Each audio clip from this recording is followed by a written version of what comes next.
Now let's get today's latest news with my panel, Sky News contributor Gary Hargrave and former Liberal Party advisor David Gazza. David, Gary, welcome to you both. I'll get onto the Katie Gallagher thing in a moment, but to both of you, you hear the passion there in a bloke's trying to run an aged care business. He gets hit with payroll tax increases, laundry costs. He gets hit with electricity bills. I mean, David, to you first. Where is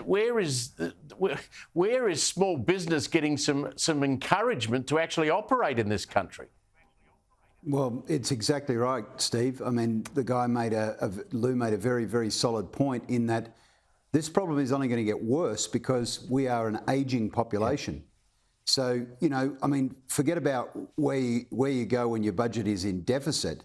But if we continue to run the economy where we're going backwards and unemployment starts to rise, which is looking very likely, the call on the budget becomes even worse at a time where there'll be fewer taxpayers funding a bill for pharmaceuticals that's growing, for aged care requirements that's growing, for the pension that's growing.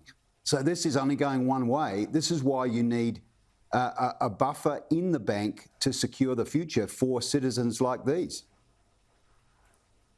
Gary Hargrave, we saw how important aged care was during COVID.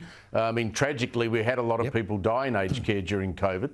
But the Australian way is when your parents get to the point where they can no longer look after themselves in their own home, most of them don't end up with you. They end up in aged care. If you drive people like Lou out of the business, as he points out, with the big bulge of baby boomers coming, where are these people going to end up going?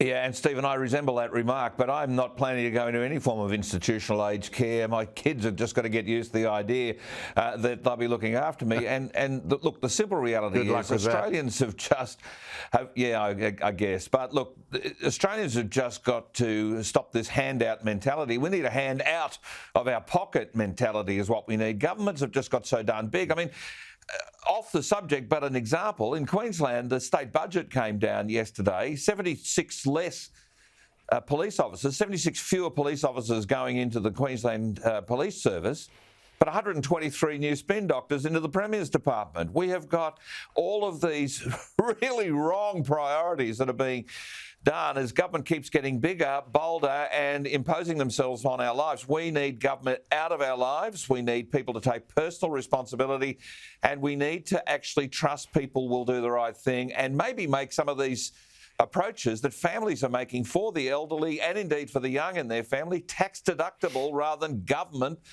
constantly putting in the rules, the forms, the fees and the processes.